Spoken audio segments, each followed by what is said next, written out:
हमारी बेटी उस स्क्विरल से कहती है क्या तुम स्क्विरल कॉन्स्टलेशन हो? तो वो स्क्विरल कहती है बिल्कुल ये मैं ही हूँ, क्या तुमने मुझे मिस किया? हमारी कहती है ऑफ कोर्स, तुम इतने लंबे अरसे से मुझे नजर क्यों नहीं आए? तो वो कहता है अपसेट मत हो, मैं तो जितनी जल्दी हो सका उतनी जल्दी आ गया, वैसे भी थोड़ी तमीज से बात करो, मैं तुम्हारा एंसेस्टर हूँ। वो कहती है ठीक है अच्छी बात है तुम आ गए हो, लेकिन जब तुम आए हो तो मैं तुमसे कुछ पूछना चाहती हूँ।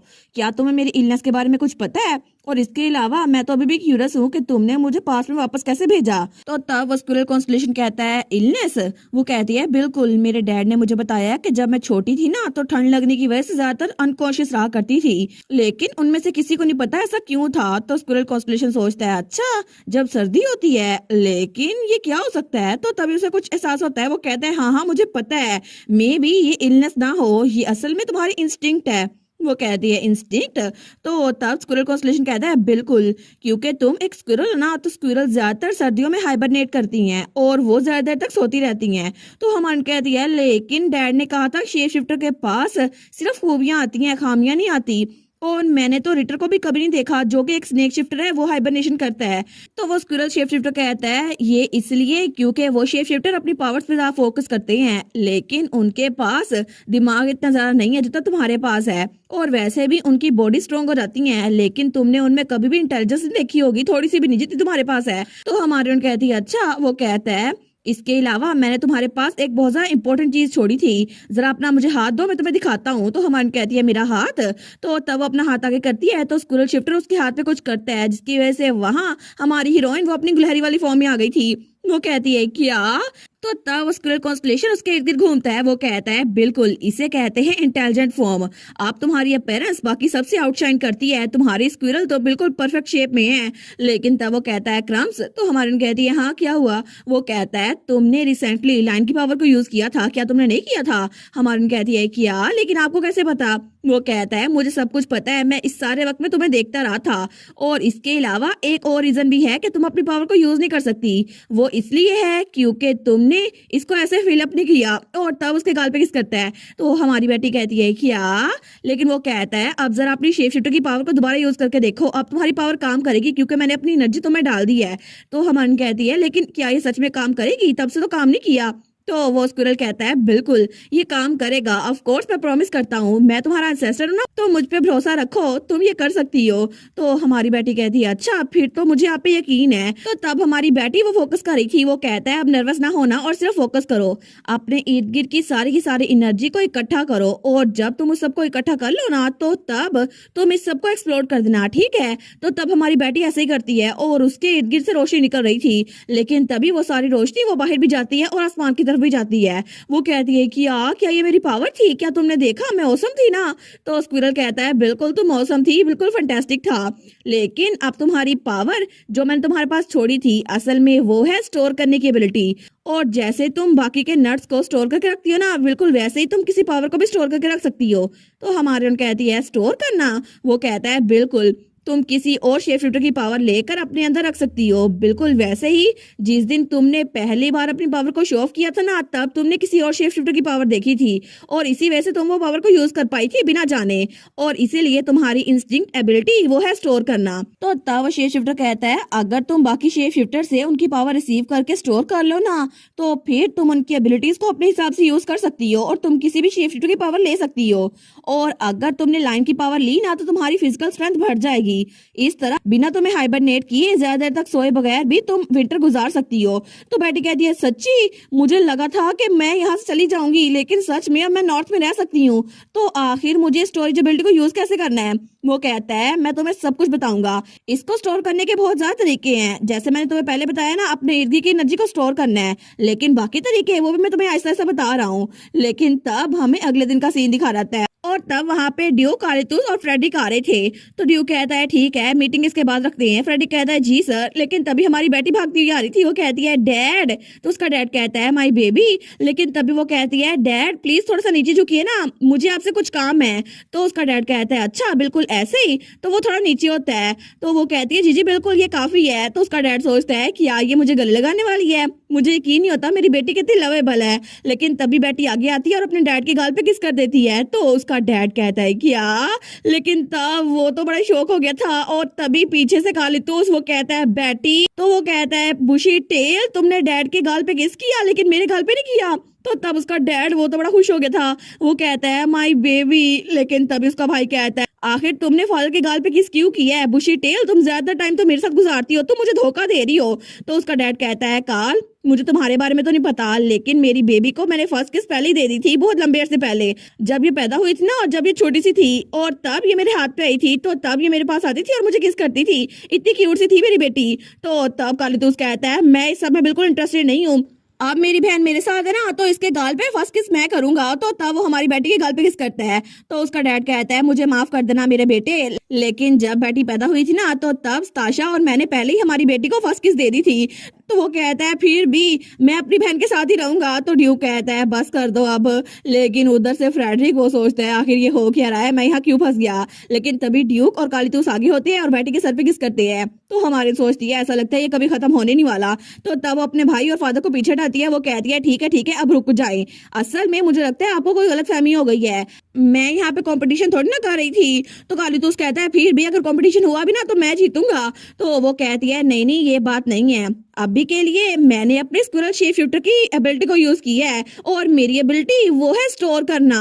तो तब वो दोनों कहते हैं क्या स्टोर करना। तो बेटी कहती है जी बिल्कुल स्टोरेज है मेरी एबिलिटी। वो दोनों कहती है स्टोर, लेकिन क्या चीज स्टोर, क्या तुम क्यूटनेस को स्टोर करती हो। तो ड्यूक कहता है बिल्कुल मेरी बेटी तो इतनी क्यूट है। तो बेटी कहती है नहीं मेरा ये मतलब नहीं था, मेरा मतलब था कि मेरी असली एबिलिटी शेप शूटर की। और तब अपने हाथ आगे करती है तो उसका सिग्नल चमकता है और वहां से रोशनी निकलती है। तो ड्यूक कहता है वाह तुमने इसको पहले ही सीख लिया, लेकिन अभी रिसेंटली तुमने पहली अवेकनिंग की थी। तो कालीतूस भी कहता है वाह तुम्हें पता चल गया इसको कैसे यूज करना है। तो बेटी कहती है जी बिल्कुल मुझे पता चल गया है। तो कालीतूस कहता है लेकिन तुमने अपनी एबिलिटी को यूज करना कैसे सीखा। तो बेटी कहती है स्क्विरल कॉन्स्टलेशन। लेकिन तभी वो सोचती है उसने तो मुझे बोला था मेरे बारे में किसी को ना बताना, क्योंकि अगर तुमने ऐसा कुछ किया ना तो डेस्टिनी ट्विस्टेड हो जाएगी। वो सोचती है मुझे अभी के लिए स्क्विरल कॉन्स्टलेशन से मिलने की बात को सीक्रेट रखना होगा। तो तब उसका फादर कहता है अभी मैं इस बारे में सोच रहा हूँ, तो कल रात स्क्विरल कॉन्स्टलेशन बहुत ज्यादा शाइन कर रही थी, तो मे बी उस स्टार की वजह से तुम्हारी एबिलिटीज वो तुम्हें पता चल गई होंगी। वो कहती है जी बिल्कुल ये ठीक है। लेकिन तब वो कहती है ये एक ऐसा मेथड है जिसकी वजह से मैं दूसरे शेप शिफ्टर की पावर्स को ऑब्जर्व कर सकती हूँ और उनको स्टोर कर सकती हूँ जितना चाहे उतना ज्यादा। तो ड्यूक कहता है अच्छा अगर ऐसी बात है तो फिर मेरी वो पावर्स ले लो। तो उसका भाई भी कहता है मेरी पावर्स भी ले लो, इधर आओ ना मेरी प्यारी बहन। और दोनों उसकी तरफ भाड़े थे। लेकिन हमारी अन सोचती है कि यार ये लोग ऐसे रिएक्ट क्यों कर रहे हैं। तो दोनों उसकी तरफ भाड़े थे कि इधर आओ हम तुम्हें गले लगाते हैं। तो तब हमारी बेटी बेचारी वो तो कंफ्यूज हो गई थी कि आखिर ये दोनों हार क्यों नहीं मान रहे। लेकिन थोड़ी देर बाद वो बड़ी मुश्किल से उन लोगों से छूट के आई थी। वो सोचती है आखिर इतनी पावर्स मैंने उनसे रिसीव की हैं फिर भी मुझे इतनी थकावट क्यों हो रही है। और थोड़ी देर पहले तो ड्यूक और कालीतूस ने उसे गले लगाया हुआ था और वो बहुत मुश्किल से वहां से निकली थी। तो तभी उसे याद आता है जब स्क्विरल कॉन्स्टलेशन ने कहा था बहुत सारे तरीके हैं उस पावर को स्टोर करने के। असल में सबसे पहला तरीका ये है कि जैसे तुम्हारे फादर ने अपनी एनर्जी रिलीज की थी ना तो तुम पास ही खड़ी थी तो तुम्हारे अंदर भी थोड़ी सी एनर्जी आ गई थी। लेकिन दूसरे नंबर पर उनके साथ फिजिकल कांटेक्ट करके जैसे उन्हें गले लगाना। और इसके अलावा अगर तुम माउथ से कांटेक्ट करो ना जैसे कि उनके गाल पे किस करो तो तुम्हारे माउथ में वो एनर्जी आ जाएगी। लेकिन इस तरह तुम्हारी पावर तुम में इकट्ठी हो जाएंगी। तो तब बेटी कहती है लेकिन मेरा एक सवाल है। तो स्क्विरल कॉन्स्टलेशन कहता है हाँ बोलो क्या हुआ। वो कहती है अगर माउथ कांटेक्ट बेस्ट वे तो क्या ये दोनों माउथ का टच करना अच्छा नहीं होगा। तो स्क्विरल कॉन्स्टलेशन वो तो वहां लेट के हंसने लग गया था। वो कहता है सच में तुम कितनी मासूम हो। लेकिन तब हमारी बेटी कहती है क्या हुआ। तो वो कहता है तुम तो सच में मेरी डिसेंडेंट हो, तुम तो बड़ी अच्छे समझ गई। सही बात है माउथ टू माउथ कांटेक्ट सबसे बेस्ट है, लेकिन तुम अपनी फैमिली के साथ ऐसा कुछ नहीं कर सकती ना। तो इसलिए बेस्ट होगा कि तुम बस उनको गले लगाओ या फिर उनके गाल पे किस करो। और अगर तुम्हें ऐसा कुछ करना ही है ना माउथ टू माउथ कांटेक्ट तो सबसे पहले अपनी उम्र के करीब किसी शेप शिफ्टर को ढूंढो। वो सोचती है मेरी उम्र के इर्द गिर्द। लेकिन तभी वो सोचती है अच्छा फिर तो मैं ये कर सकती हूँ। और थोड़ी देर बाद वो एटल के पास आई थी। वो कहती है एटल। तो प्रिंस एटल कहता है स्टार। वो कहती है फाइनली तो मुझे मिल ही गए। तो वो कहता है अच्छा तो मुझे ढूंढ रही थी लेकिन तुम्हें कुछ काम था। वो कहती है बिल्कुल मुझे तुमसे एक फेवर मांगना था। तो एटल कहता है अगर तुम्हें कोई फेवर चाहिए तो मुझे बता दो, मैं तुम्हारे लिए कुछ भी करूंगा स्टार। वो कहती है अच्छा लेकिन असल में बात ये है। वो सोचती है पता नहीं मुझे एटल से ये पूछना चाहिए या फिर नहीं, क्योंकि रीबर्थ होने से पहले मैं जिन लोगों के करीब रही थी ना वो तो सिर्फ दो ही लोग थे, या तो एंड पेरीना या फिर प्रिंस रिटर। लेकिन उसके अलावा बाकी लोगों को मैंने सिर्फ बुक्स में ही देखा है और उनके बारे में मैंने सिर्फ बुक्स में पढ़ा है, लेकिन फिर भी मुझे ये बात पता है कि माउथ टू माउथ कॉन्टैक्ट सिर्फ लवर्स के दरमियान होता है और वो भी अडल्ट्स के दरमियान। लेकिन मैं अटल से ये तो नहीं पूछ सकती ना कि मुझे उसकी पावर चाहिए तो मैं ऐसा करूंगी। तो वो तो बड़ी कंफ्यूज हो रही थी। तो प्रिंस अटल कहता है स्टार क्या हुआ, तुम्हें कौन सा फेवर चाहिए था? तो हमारी हुन कहती है वेल मुझे पूछ रहा था क्या ये अच्छा रहेगा कि अगर मैं तुम्हें किस करूं एटल। तो तब प्रिंस एटल वो तो ब्लश करने लग गया था, वो कहता है किया, लेकिन तभी वो उससे थोड़ा दूर हो गया था, वो कहता है किया किस। लेकिन हमारी कहती है नहीं नहीं गलत मत समझना एटल, मैं तुम्हें एक्सप्लेन करती हूँ।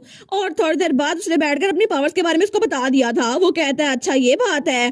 तो वो कहती है बिल्कुल, लेकिन मैं तुमसे ऐसा कुछ नहीं पूछने वाली थी, तुम तो मेरे दोस्त हो ना। तो ये बात उसके दिल में जाके लगती है। तो वो कहता है हाँ दोस्त हूँ मैं। लेकिन हमारी बेटी कहती है इसके अलावा हम दोनों की शादी भी नहीं हुई, तो अगर मैंने किस किया ना तुम्हें तो तुम्हारी लाइफ खतरे में आ जाएगी और तुम मर जाओगे।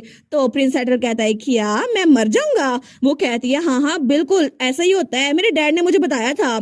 और तब वो सोचती है कुछ दिनों पहले जब मेरे डैड मुझे बेड टाइम स्टोरी पढ़ के सुना रहे थे ना, और तब स्टोरी का एंड ऐसे हुआ था कि दो लोग की शादी हो गई थी और तब उनकी केस पे हैप्पी एंडिंग हो गई थी। तो तब वो सोचती है उसी वक्त मेरे दिमाग में कुछ आया तो मैंने डैड से उसी वक्त पूछ लिया। वो कहती है डैड क्या मैरिड कपल्स एक दूसरे को शादी के दिन किस करते हैं? तो उसका डैड वो बुक बंद करते हुए कहता है क्या तुमसे किसी ने कहा कि वो तुम्हें किस करना चाहता है? कहीं उस ड्रैगन ने तो नहीं? वो कहती है नहीं नहीं मैं तो बस क्यूरियस हो रही थी स्टोरी को सुनकर।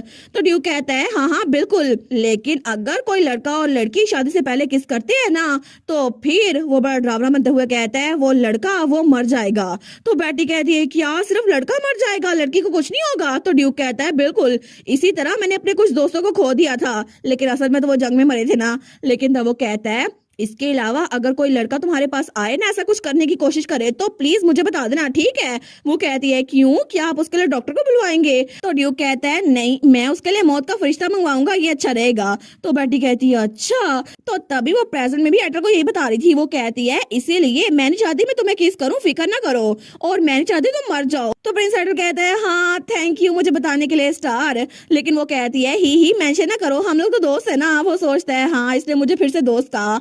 लेकिन तब वो सोचता है ये मुझे बार बार दोस्त कही जा रही है, मुझे ये अच्छा भी लगता है लेकिन फिर भी कोई चीज मुझे तंग कर रही है। तो तब प्रिंस एटल कहता है लेकिन तुम्हारे डैड ने तुम्हें एक बात बिल्कुल नहीं बताई। तो वो खड़ा होते हुए कहता है असल में अगर तुम्हें किसी को किस करना है ना तो शादी से पहले ये तो बिल्कुल नहीं करना चाहिए, और इसके अलावा कमिंग ऑफ एज सेरेमनी से पहले भी बिल्कुल भी नहीं। अभी भी तुम एक छोटी बच्ची हो, तो जब तक तुम अडल्ट नहीं बन जाती ना किसी के बारे में सोचना भी मत, ठीक है? तो बेटी कहती है अच्छा। वो कहता है बिल्कुल, जब तक तुम्हारी कमिंग ऑफ एज सेरेमनी नहीं आ जाती ना तुम कभी भी किसी को ऐसा करने का अलाउ ना करना, ठीक है? और अगर किसी ने ऐसा कुछ करने को बोला ना तो मुझे बताना, तो मैं उसको ठिकाने लगा दूंगा। तो तब दूसरी तरफ हमारा कालितूस वो तो बड़ी खुशी खुशी आ रहा था। वो सोचता है मैंने बुशी टेल को आज बहुत सारा गले लगाया, मेरी प्यारी बहन कितनी क्यूट है ना, और मैंने उसको अपनी पावर्स भी दी। मेरा दिल करता है मैं उसको रोज गले लगाता रहूं, मैं कल भी उसे गले लगाऊंगा ताकि मेरी पावर्स उसको मिल जाए और उसको नॉट छोड़ कर ना जाना पड़े। लेकिन कितनी क्यूट है ना मेरी बहन। तो तभी उसको कुछ एहसास होता है। वो सोचता है क्या ये कैसी फीलिंग है, ये अपसेटिंग फीलिंग मुझे जो आ रही है ये कहाँ से आ रही है? तो तभी वो एक तरफ देखता है। वो सोचता है पता नहीं वहां पर क्या है, लेकिन मुझे लगता है कि वहीं पर है कुछ। तो वो जल्दी से भागकर वहां जाता है तो वहां पे प्रिंस एटल बैठा हुआ था। वो कहता है देखा मुझे पता था ये यहीं पर होगा। लेकिन जैसे ही वो वहां पर आता है ना तो प्रिंस एटल अकेला था। वो कहता है तुम ही थे वजह। तो प्रिंस एटल कहता है वजह, लेकिन किस चीज की? वो कहता है तुमसे मुझे ये एनर्जी फील हो रही थी, इसी वजह से मैं अपसेट हो रहा हूँ। तो वो कहता है अच्छा। लेकिन तब कालितुस उसके करीब होते हुए कहता है तुमसे तो बुशी टेल की स्मेल आ रही है, क्या तुम दोनों पहले इकट्ठे थे? तो प्रिंस एटल कहता है नहीं नहीं ऐसा कुछ भी नहीं है। तो कालितुस कहता है झूठ बोलना बंद कर दो। प्रिंस एटल कहता है नहीं नहीं हम इकट्ठे नहीं थे। तो हमारा कालितुस कहता है अच्छा सच में? वो कहता है हाँ हाँ बिल्कुल सच में। तो कालितुस जाते हुए कहता है ऑल राइट, आज मैं अच्छे मूड में हूँ, मैं इसलिए तुम्हें छोड़ रहा हूँ। दोबारा मेरी बहन के करीब हुए ना तो मैं तुम्हें जान से मार डालूंगा। वो कहता है ठीक है जाओ यहाँ से। लेकिन तब कालितुस वहां से जा रहा था तो तब पीछे से प्रिंस एटल वो सोचता है थैंक गॉड ये तो बहुत ज्यादा क्लोज था, अभी मैं मुसीबत में फंसने वाला था। लेकिन उसके जाने के बाद ही वो फिर से जमीन पे बैठ गया था और उसके होंठ निकल आए थे और ब्लश करने लग गया था। तो तब वो ब्लश करते हुए सोचता है अभी थोड़ी देर पहले मैं सच में स्टार के साथ था और उसने सच में मुझे किस किया।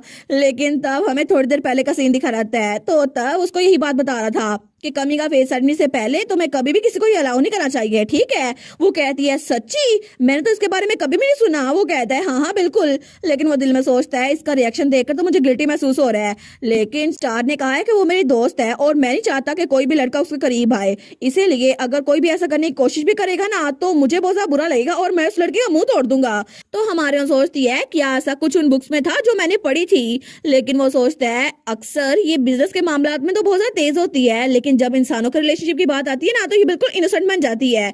तो तब वो सोचता है मुझे इसके बारे में थोड़ा बुरा तो लग रहा है, लेकिन फिर भी मैं नहीं चाहता कि कोई और इसके करीब हो। तो तब हमारे कहती है ठीक है एयरटेल, मैं केयरफुल रहूंगी। वो कहता है अच्छा फिर तो अच्छी बात है, हम लोग वापस चलें, अब देर हो रही है। वो कहती है ठीक है, लेकिन तब हमारी हीरोइन आगे जा रही थी। वो कहता है बाय द वे स्टार, तो तब हमारी कहती है हाँ क्या हुआ। तो प्रिंस एयरटेल थोड़ा सा ऑकवर्ड हो गया था। वो कहता है क्या तुम्हें ड्रैगन की पावर चाहिए। तो बेटी कहती है सच्ची। वो कहता है हाँ मुझे पता है कि हम माउथ टू माउथ किस नहीं कर सकते, लेकिन अगर तुम मुझे गले लगाना चाहो या मेरे गालों पे किस करना चाहो तो फिर ये और तरीका होगा। तो बेटी कहती है सच में क्या ये ठीक रहेगा। असल में मैं तुमसे यही पूछने के लिए आई थी, लेकिन मुझे लगा था कि शायद तुम्हें बुरा लगेगा। तो एयरटेल कहता है नहीं नहीं मुझे बुरा क्यों लगेगा, और वैसे भी तुम्हें पावर चाहिए ना तुम्हें हेल्दी रहने के लिए। वो कहती है सच में। तो वो कहता है हाँ हाँ बिल्कुल। तो तब वो सोचता है कहीं जो मैंने कहा इससे प्यार का इजहार तो नहीं लग रहा, लेकिन तब हमारी बेटी आगे होती है और कहती है अच्छा अगर ये बात है तो फिर थैंक यू सो मच, मैं थोड़ी थोड़ी सी पावर्स ले लेती हूँ। और तभी वो आगे होती है और प्रिंस एयरटेल के गाल पे किस करती है, लेकिन प्रिंस एयरटेल वो तो ब्लश किए जा रहा था और तब वो तो बिल्कुल रेड हो गया था। वो सोचता है स्टार वो मेरे करीब हुई, लेकिन तभी हमारी हीरोइन के हाथ में पावर्स आ गई थी। वो कहती है वाओ ये तो डैड की पावर से भी ज्यादा है, तुम्हारी पावर्स ऐसी फील होती हैं। लेकिन तब वो स्माइल करते हुए कहती है ये तो सच में बहुत ज्यादा फ्रेश और वार्म है बिल्कुल तुम्हारी तरह, और थैंक यू सो मच मुझे अपनी पावर्स देने के लिए।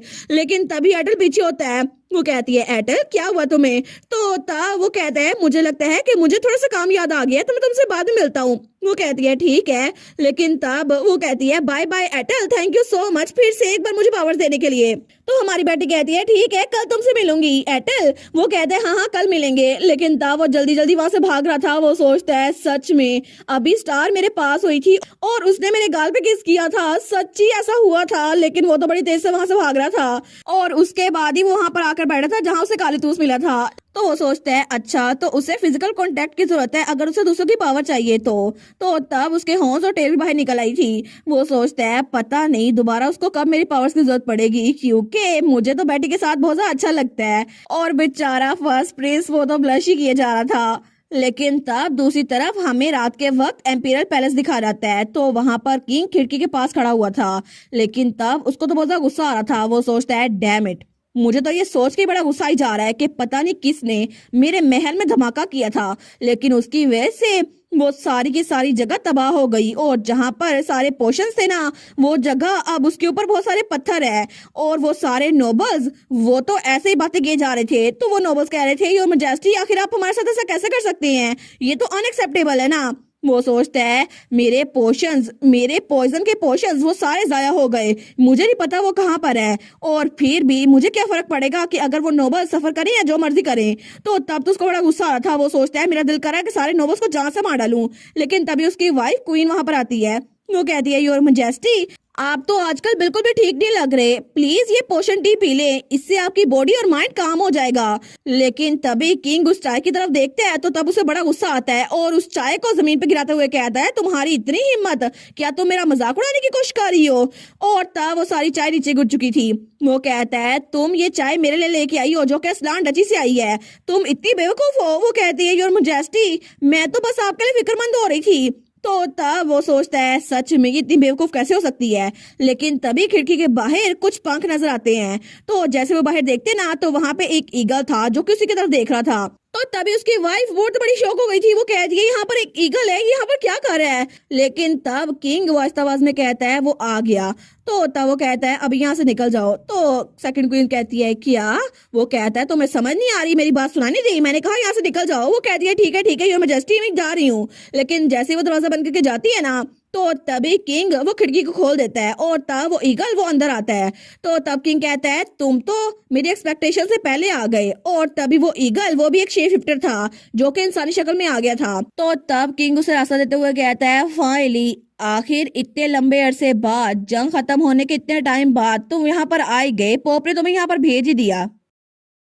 और इसी के साथ ये वाला पार्ट यहीं पर ख़त्म। तो आप लोग बताइएगा आप लोग को ये पार्ट कैसा लगा, और वीडियो को लाइक और चैनल को सब्सक्राइब लाजमी कीजिएगा।